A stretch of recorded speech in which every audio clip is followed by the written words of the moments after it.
Welcome. We're in this for the long haul, guys. So, I've mentioned before in several live streams and videos before that I read a Stephen King book every single month. I'm in a Discord group where we pick a King book and we read one every single month, and this is going into the third year that we're doing this. And so I thought, why not actually bring you guys along for these King books this year, because I don't really talk about them in any other vlog otherwise. And quite frankly, Stephen King is one of my favorite authors.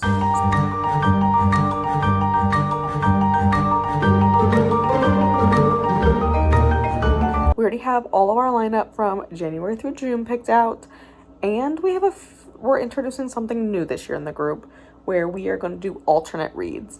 And in the alternate reads, we are going back to some of the books we have read over the past 2 years and rereading them for the new people who are joining the group, so that you can read some, because we've read a lot of his big known classic books already. We've read The Shining, we've read Carrie, we've read It, we've read all those really big ones, Pet Sematary, and we're kind of getting into the ones that aren't talked about as much. We said, why not, go back and read some of them. But we have everything picked out through June here. And for January, we are reading The Girl Who Loved Tom Gordon. This is a shorter King book. It's only 7-ish hours on audio. I think when I looked up the actual page count, it's under 250, or roughly around 250. Maybe it's 264, something like that. But let me read the synopsis one. It's quite intriguing. During a 6-mile hike on the Maine, New Hampshire branch of the Appalachian Trail, 9-year-old Trisha McFarland quickly tires of the constant bickering between her older brother and her recently divorced mother. But when she wanders off by herself, she becomes lost in a wilderness maze full of peril and terror. As night falls, Trisha has only her ingenuity as a defense against the elements and her courage and faith to withstand her mounting fears. For solace, she turns to her headphones to broadcast of Boston Red Sox player baseball games and follows the gritty performances of her hero, relief pitcher Tom Gordon.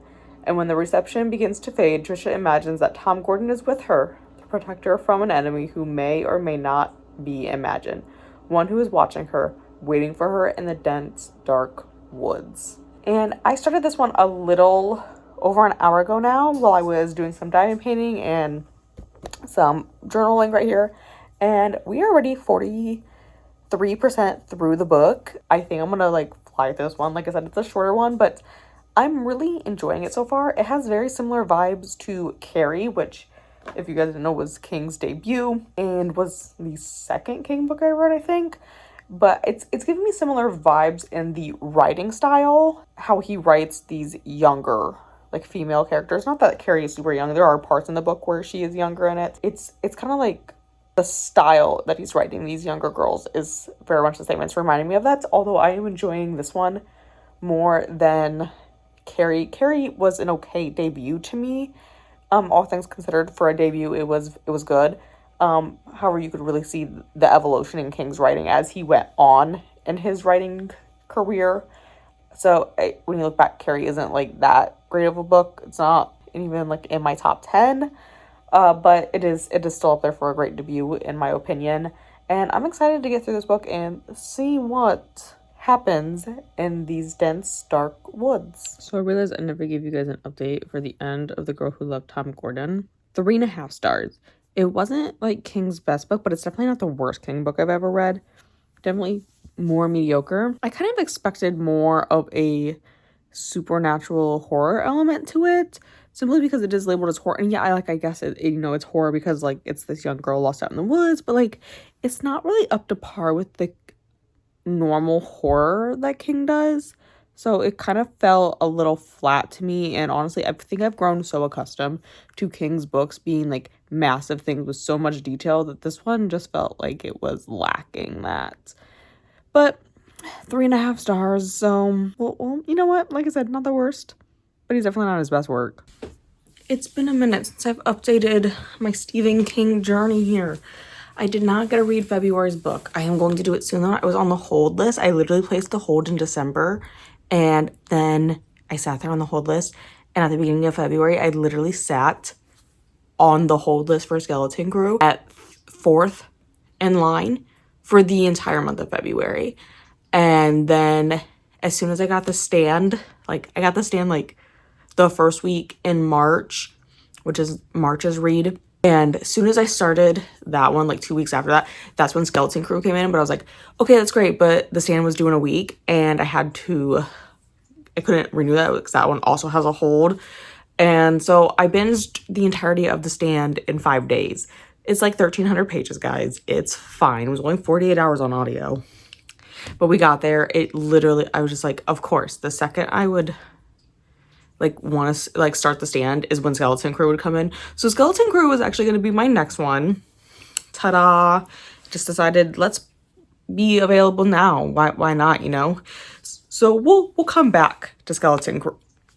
We are gonna go into The Stand, which is King's longest book to date, and it was quite interesting. It's a like fantasy, sci-fi, horror. Like, I mean, most of his books are admittedly fantasy horror because a lot of supernatural stuff's happened in King's book, which when I was going through like the buddy read I was doing this, the group I do this with, some of the comments were like, oh, I wasn't expecting the supernatural. And I'm like, you clearly haven't read a lot of King if you were like, oh, I didn't know there was gonna be supernatural stuff.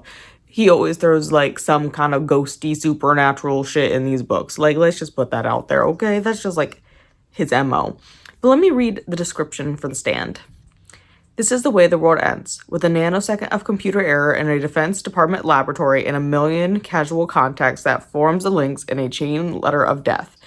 And here in the new bleak world of the day after, a world stripped of its institutions and emptied of 99% of its people, a world in which a handful of panicky survivors chooses sides or are chosen. And I end up settling for 3.5 on this one. It is very long, and I can definitely see the argument of like King writes too much. But at this point in my journey, like 30-some books into King's like works, I've become quite used to him going on and on and on about nothing for seemingly ever. So that really doesn't surprise me. That doesn't really hinder my enjoyment, but I can see why people would say that. The other part is that this was published originally in 1978, and I can definitely see, like, it's scary how many parallels you can draw to when he wrote this to the COVID-19 pandemic. Especially if you were in the US or were following stuff that was happening in the US, you can definitely see some parallels drawn between them, and it's kind of eerie, like how it like almost like manifested type stuff. But there is a lot of like going on and on. I will say, like, King trying to write sex scenes, guys, is like the worst thing ever. Like his smut scenes, I'm like, yeah, this is like really cringy. You're like, it's like your dad trying to talk to you guys, you know? You're like, that's embarrassing, Dad. Please don't do that. So that's kind of the vibe I got from it. But overall, I did enjoy it, and like binge reading it, I think was definitely the way to go. Because I think if I would have spaced it out over 3 weeks, 48 hours, I don't think I would have enjoyed it nearly as much as I did. But like 3.5 stars is honestly quite middle of the road for King. It's definitely not in my top tier, but it's definitely not the worst King book I've ever read. And from what I've gathered from the group, this kind of has mixed reviews on it so far. And I've honestly heard the show is better. I have never seen the show. I'm kind of tempted to borrow my stepdad's subscription to watch it, but we shall see. And I'm quite excited to get into the next King book. I am going to be doing Skeleton Crew as soon as I finish my current audiobook so that I can get that one back to the library, because that one's due in like 10 days. I finished The Stand. It's King's longest book.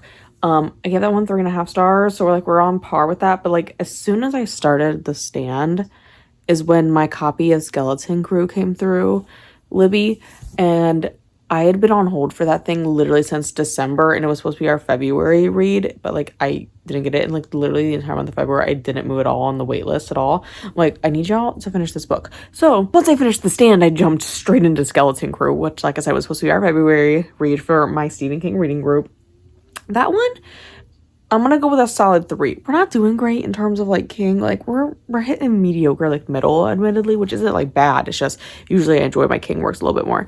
There are definitely stories of Skeleton Crew, because Skeleton Crew is a collection of short stories. There's definitely stories in there that I liked better than others, and I did skip a good chunk of it, like the first 25% of it. And why did I skip the first 25% in Skeleton Crew? I skipped the first 25% because it is The Mist. The Mist has been published separately, and I have previously read The Mist. Hi, Shelby. I wasn't moving my hand around to pet you, but we could maybe work out a deal. I just wanted to look up my rating. I read The Mist quite a while ago. I read it back in 23. I gave it 4 stars. I really did enjoy it. I remember enjoying The Mist. I heard the movie has a different ending than what's in the book, but I didn't feel the need to go back and re-listen to the first 24% of Skeleton Crew just to re-listen to The Mist, because I like The Mist, but it's definitely not like one of those things like I need to reread it at this point. So I neglected to. But like I said, there were some stories I liked and some stories I didn't like. Like, honestly, I did, because it's in a reading group, I did post some of my thoughts. Let me read them out loud to you once I find them. So one of the stories is The Monkey, and probably familiar, that did come out here in 2025, the movie on that. I would agree that, like, so The Monkey is probably a familiar one. It did come out as a movie this year. This was one of the mediocre stories. It was kind of meh. I really didn't care about the characters, and it's one of those things where once you read kind of like one like inanimate object. Hi.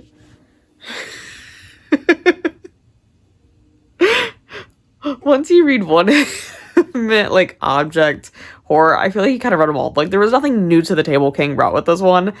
So it kind of was what it was. Like, it was okay.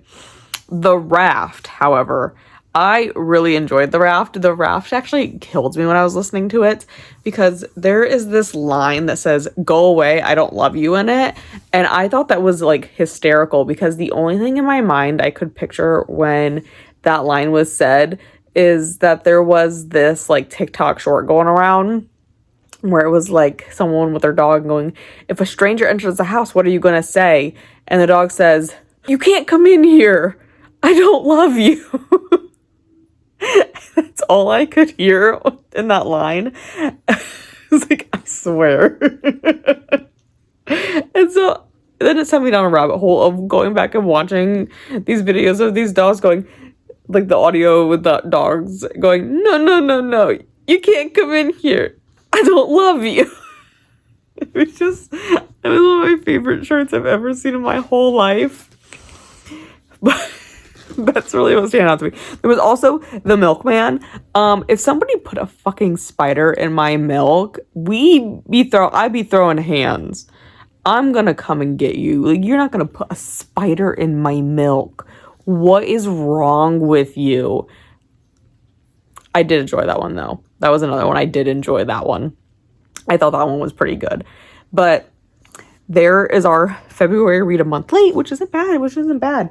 So we're now into the beginning of April. It is April 1st.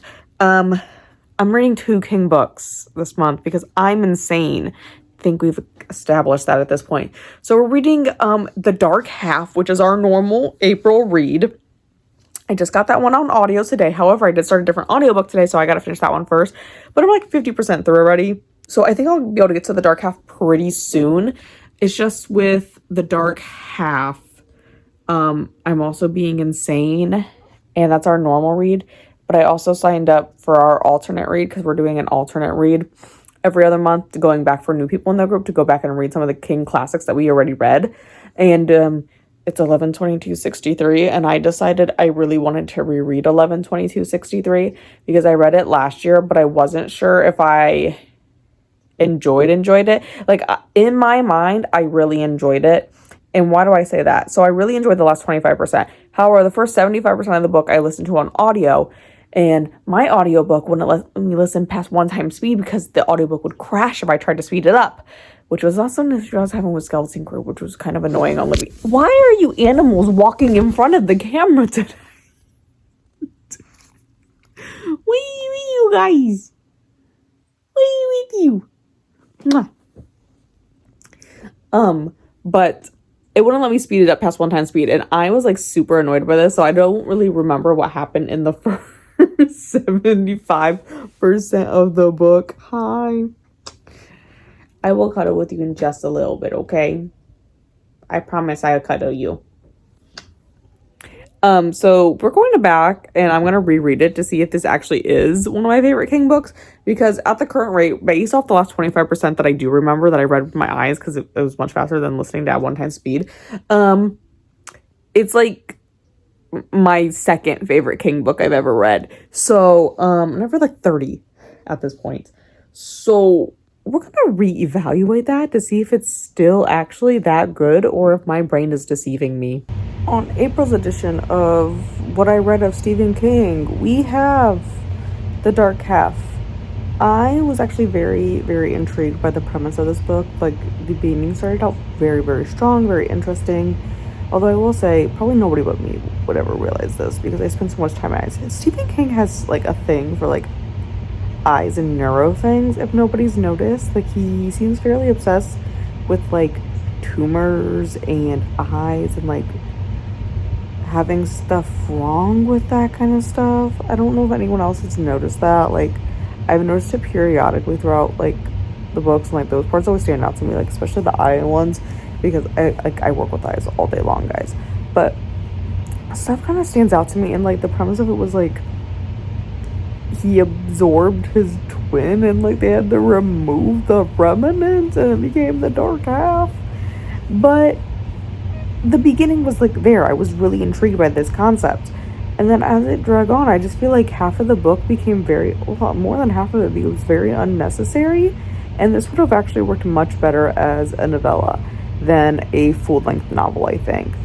Because the ending just fell flat and it just wrapped up a little too neat. Like, yeah, normally people want your books to wrap up neat, and normally I would too, but from Stephen King, I expect a messy ending from Stephen King at this point. Like, I expect it to not wrap up very nice. Like, nothing really tugged at my heartstrings. Like, I wasn't like devastated that any characters died. Like, the characters I thought were gonna die didn't die. It didn't really wrap up the way I expected. Now, also in April, I was supposed to start 11/22/63. It is currently April 25th, and I kind of doubt I will start it at this point. I mean, if I finish the other two books I'm currently reading before the end of April, I will pick up and read 11/22/63, and I've read 11/22/63 before. I read it last year, actually, at this time, but I'm reading it with the group as a reread, because the first time I read it, I listened to it on audio for the most part. Like, I listened to the first 75% on audio. Problem is, the audiobook copy I had, you couldn't speed up past 1 speed because it would crash. Do you know how torturous it is listening to a book at 1 speed? Especially when you're used to listening to books at 3 to 3.5 times speed. It was absolute fucking torture. And so I didn't really enjoy it, but then like the last 25% I read with my eyes, because I just ended up buying a physical copy because I was so done with the audiobook at that point. And I loved the last 25%. So now I'm debating, because I like didn't really like the first 75%, but I'm wondering if it was just because I was listening to a shitty audio copy, you know? So now I want to read the entire thing with my eyeballs and kind of get a new perspective on it, but we'll see if I get to that in the last few days of April, like starting it or not. It's about time I update you guys on my journey through Stephen King this year. So in May, I read You Like It Darker, which is his newest short story collection that came out in 2024, I believe. I'm not a big short story person to begin with. In my journey to read every single Stephen King book, it does include his short stories. So I did do it. And I think I'm okay with shorter stories more if they're horror, like so Stephen King writes. I think those are more entertaining than other kinds of short stories, because I do like Edgar Allan Poe, like short stories and stuff like that, but in general, like overall, I don't particularly enjoy shorter stories. But Stephen King's tend to be hit or miss for me. Like, some of them I love, some of them I hate, and I did like some of them in You Like It Darker. The first one really got me. There is a line in it. This is hippity hoppity, get the fuck off my property. I just think I thought that was the funniest thing. I also, part of it, I'm like, is this man like writing this about himself and like his son, who also writes? Like, because his son's right too. I'm like, it almost feels like you're trying to write a prophecy almost, but you know, it's a digression. I would get like a 3 out of 5. Like, I love some, I hated some. The Milkman one was quite interesting. I will say that that one went off on a tangent I didn't expect. What are we doing now? We are reading 11/22/63. This is a reread for me. I read it the first time last year as an audiobook for the most part, except for the last 25%. However, my audiobook from my library wouldn't play past 1x speed without crashing, so I was forced to listen to the 30-hour audiobook on 1x speed.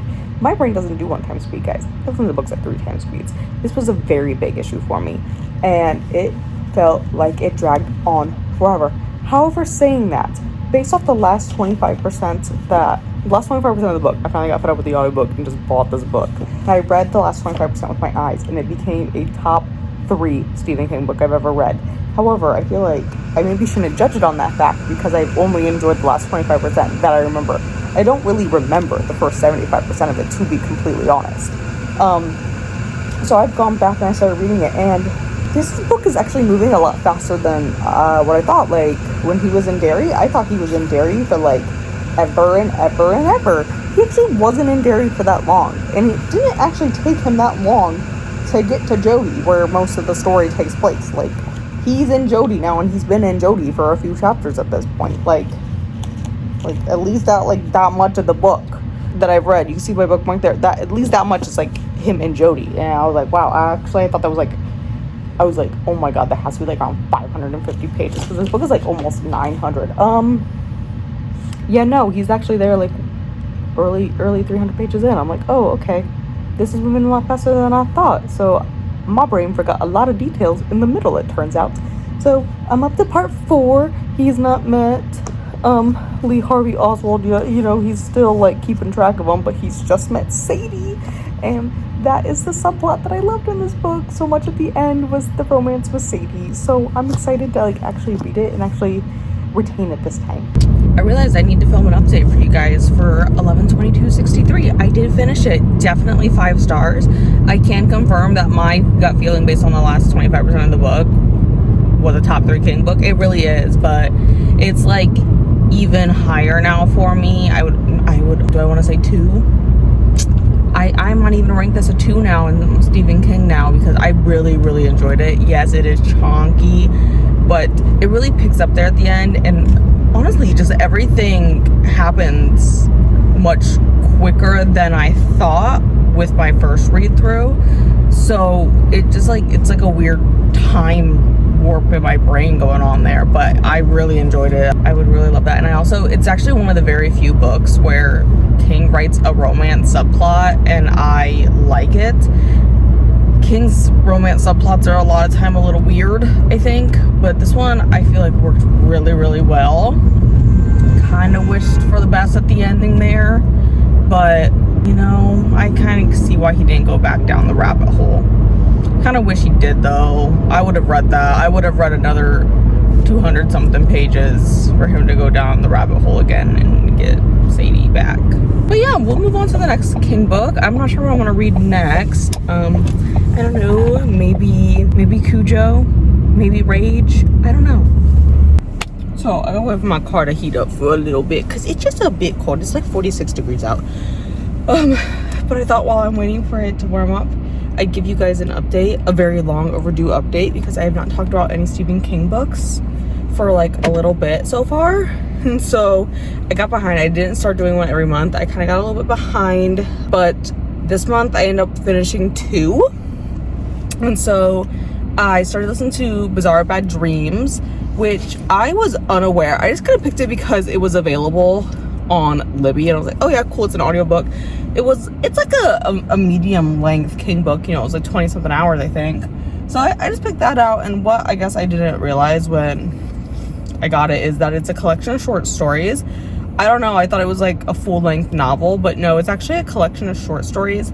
And I'm not the biggest fan of short stories to begin with. I still am reading King's collections of short stories, but like I said, it's really not my vibe necessarily. But it wasn't bad. I would say it's like middle of the road. It had some very interesting stories, and honestly the very first one about the cars, I don't know if King just has a thing about horror stories with cars, because like Christine is a good one, and I've heard Buick 8 is like middle of the road, but I liked Christine, and it has this like man-eating car in it, And I honestly kind of vibed with it, and I actually really did enjoy the short story. So like honestly 4 out of 5.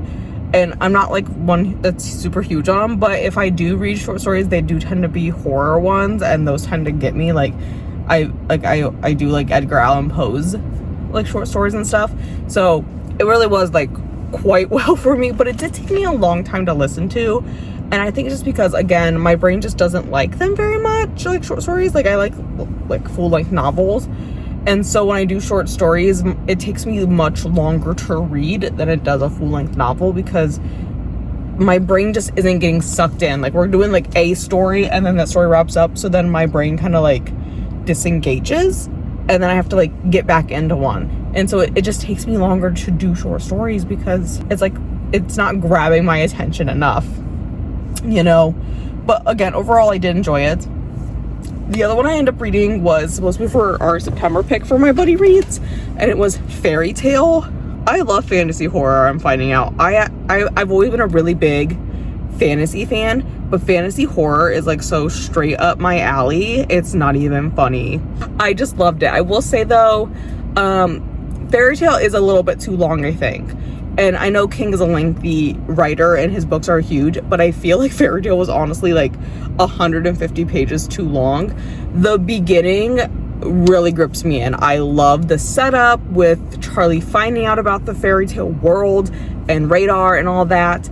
But the middle part is just, it's not dense, it's just boring. Like we have all this exciting engagement leading up to him getting there, and then it's like prisoner camp and they're kind of just vibing in these cells. Not really vibing, but you know, they're just in the cells, and it's boring and it's repetitive when you go over the same thing and over. It's like honestly 150 pages too long. Like it covers like 250 pages of the middle of the book is this prison, and we need to shorten it down to like 100 pages max. 75 probably more, like you could summarize the entire thing. It was just entirely too long. But then the third part picks back up, but at that point in the book, really, I feel like loses momentum with that such tedious middle part that I would only rate this like a 4 out of 5 as well. But like if we took out that middle part, the first part and the third part of the book, 5 stars. It's really that middle part that really like drags down the rating. But I love Radar, best character ever, forever in my heart, Radar. So yeah, that's kind of what I've got up to. But yeah, that's kind of all the update I have. I think we're coming to the end of October here now. So November, my plan is going to be to read the first 2 in the Dark Towers series. So for our reading group, because we were supposed to read book 1 this month, I didn't get to it, obviously. So that's gonna be the goal, and then I'm gonna hopefully get book 2 in as well to kind of like catch up, so that I just have whatever. I can't remember what we're reading in December at this point, but you get the point. So yeah, just a little update here on what we're doing. I'm back for one final update for the Stephen King reading vlog. I was hoping to get one more book in here yet this year, but I'm not going to be able to get the third one done in time. I already know that, so not with everything else, because I'm super in the mood for Christmas reads right now, so it's really just not going to happen. But I did listen to 2 more Stephen King books. I started the Dark Tower series, so I read books 1 and 2, The Gunslinger, and God, what's the next one? I just finished it. And The Drawing of the Three. That one always really messes with me because it's book 2, and I feel like it should be 3 because it has the word 3 in it. But I started the Dark Tower series. Dark Tower, it definitely has that sci-fi ambient horror going for it. I just wasn't super as drawn into it as before. I do like his sci-fi horror ones that he does. Like he does do like honestly, Fairy Tale's more historical, but like 11/22/63 really has that sci-fi historical vibe to it, and I did enjoy that one as well as like one of my favorite King books. But we'll get into a little bit about in a bit there. But The Gunslinger just didn't grab me as much. It just feels like a very slow start, but I'm okay with that because I do know this is like several books long. Like we got a long way to go yet. So I was okay with that in that sense. It also was on the shorter side. It just felt like more middle of the road King to me. I wasn't super, super drawn in, but I did still enjoy it. I didn't hate it. I give it 3 stars. But really is drawing me in is Drawing of the Three. That one, honestly, 4 stars. I was debating about 4.5. I just don't think it's gonna top 11/22/63. But it has the same vibe of 11/22/63 where there's time traveling almost. Well, I guess really it is. It's just the only thing I don't understand is like, why is it so few years? So like he comes upon these doors and he can go through these doors into New York, which is kind of similar to 11/22/63 where he gets taken back into the 50s through the cellar or whatever, the fridge, storage, whatever it is, in 11/22/63. So it really gave me that vibe, but it's like there's like 3 doors and it's only like a few years apart, which is kind of odd to me, but I don't know, I feel like it should have been a longer time span, like the 40s, the 50s, the 60s or something, like 10 years. I feel like 10 years would have been better, but they're all like fairly close together. But I really did like it. I think doors 2 and 3 were probably my favorite ones to go into, really kind of 3, because not only did it mix in that 11/22/63 vibe, it kind of roped in the psychotic vibe of like The Shining when Jack goes crazy, or in Misery when Annie's like insane. It really kind of brought that element into it, and I really enjoyed that element. So I think we end, you know what, I'm content ending here because we ended it strong. My next King book I think is gonna be book 3 in this series, but it's probably definitely gonna be like a New Year thing. So I thought we'll just stop there. We'll stop while I'm ahead. But now that we've gotten this far into the year, I haven't talked about this before, but I think I mentioned it before in this video, is that I'm doing a Stephen King reading challenge where I read every single Stephen King book he's ever written. And there is a Storygraph challenge for this by Beck Pitch.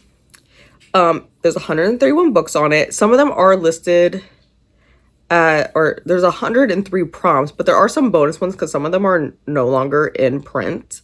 But I am 37% of the way through and 50% through the bonus ones now at this point. I've read 38 of the 103 on here.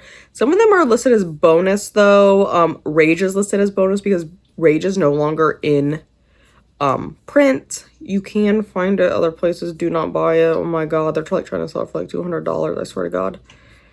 And this also does include the Bachman books. If you haven't heard that he did have a pseudonym he wrote under for a little bit. Oh my god, what's the other bonus one?